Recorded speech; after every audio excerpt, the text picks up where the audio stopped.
ஹே all, எல்லோருக்கும் வணக்கம். Welcome back to my channel. இன்றைக்கி ஒரு டின்னர் ரொட்டீன். டின்னருக்கு பார்த்திங்கன்னா நான் ஆப்பமும் கடலைக்கறியும் தான் பண்ண போகிறேன். கடலைக்கறி நான் உருளைக்கிழங்குலாம் போட்டு கொஞ்சம் குருமா மாதிரி பண்ண போகிறேன். ரொம்ப குயிக்காக சிம்பிளாக குக்கர்லேயே செய்கிற மாதிரியான மெத்தட் தான். ரெசிபி பார்க்கலாம். நான் குக்கரில் நான் தேங்காய் எண்ணெய் எடுத்திருக்கேன். தேங்காய் எண்ணெயில் பண்ணால் ரொம்ப நல்லாயிருக்கும். ஸோ தேங்காய் எண்ணெயில் பார்த்திங்கன்னா கடுகு, சீரகம், சோம்பு இதெல்லாம் தாளிச்சிட்டு அதில் 2 மீடியம் சைஸ் வெங்காயம், அதுக்கப்புறம் 2-3 பச்சை மிளகா, கருவேப்பிலை இதெல்லாம் போட்டு நல்லா வதக்கி விட்டுக்கோங்க. நம்ம மிளகாத்தூளும் ஆட் பண்ணுவோம். ஆனாலும் பச்சை மிளகா காரம் தான் கொஞ்சம் கூட தெரிஞ்சால் நல்லாயிருக்கும் இந்த குழம்பு பொறுத்த வரைக்கும். ஸோ வெங்காயம் ரொம்ப வதங்க வேண்டாம். கண்ணாடி பதத்துக்கு வதங்கினதுக்கப்புறமா ஒரு 1.5 டீஸ்பூன் மாதிரி இஞ்சி பூண்டு பேஸ்ட் போட்டு நல்லா வதக்கி விட்டுக்கோங்க.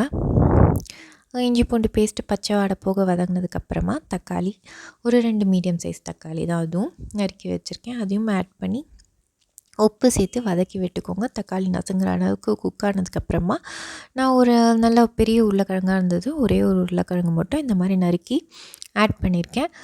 உருளைக்கிழங்கு போட்டால் ரொம்ப நல்லாயிருக்கும் இந்த கிரேவி. நான் சுண்டல் பார்த்திங்கன்னா கருப்பு மூக்கடலை அது கொஞ்சம் கம்மியாக எடுத்துருப்பேன். உருளைக்கிழங்கு போட்டு பண்ணும்போது நல்லாயிருக்கும். மசாலா பார்த்திங்கன்னா நம்ம ரொட்டீன் மசாலா தான்.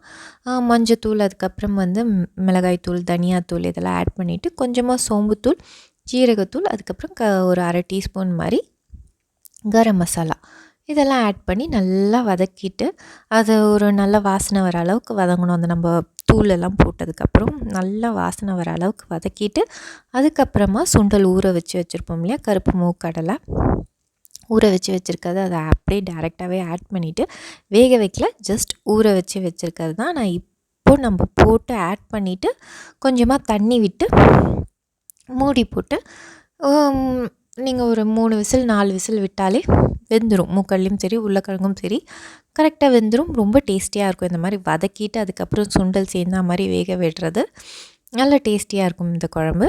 ஸோ நான் குக்கர் மூடி போட்டுட்டு நான் ஒரு 4 விசில் விட்டு எடுத்தேன். கரெக்டாக வெந்துருச்சு. இப்போ பார்த்திங்கன்னா ஒரு 1/2 கப் தேங்காய், அதில் ஒரு 4-5 பல் முந்திரி இதை போட்டு நல்லா ஃபைன் பேஸ்ட்டாக அரைச்சி வச்சுக்கோங்க. நம்ம குக்கர் திறந்துட்டு ப்ரெஷர் நல்லா அடங்கினதுக்கப்புறமா குக்கர் திறந்து ஒரு வாட்டி செக் பண்ணிக்கோங்க. நம்ம அது போட்ட மூக்கடலை நல்லா வெந்திருக்கா அப்படின்ட்டு.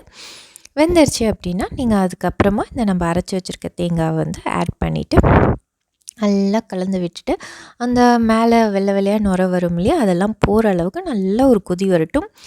நான் ஆப்பம் அப்படிங்கிறதால நான் கொஞ்சம் தண்ணியாக தான் வைப்பேன். ஏன்னா ஆப்பமுக்கு ஜென்ரலாக அதுக்கு தொட்டுக்கிற அந்த குழம்பு கொஞ்சம் தண்ணியாக இருந்தால் தான் நல்லாயிருக்கும். ஏன்னா அது நல்லா இழுத்துக்கும் பச்சரிசி மாவு இல்லையா, அது எல்லாத்தையும் சோக் பண்ணிக்கும். அதனால தான் பாயாவோ இல்லை சால்னாவோ நல்லா நீர்க்க என்ன கிரேவியோ அதுதான் ஆப்பமுக்கு ரொம்ப நல்லாயிருக்கும். அதனால தான் நான் இந்த கிரேவியை கொஞ்சம் தண்ணியாகவே தான் வச்சுருந்தேன்.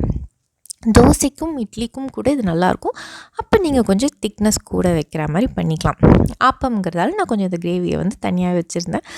ரொம்ப குயிக்காக 10 மினிட்ஸில் ரெடி ஆகிடும். நீங்கள் ஆப்பத்துக்கு இந்த கிரேவி ரொம்ப நல்லாயிருக்கும். கண்டிப்பாக ட்ரை பண்ணி பாருங்கள்.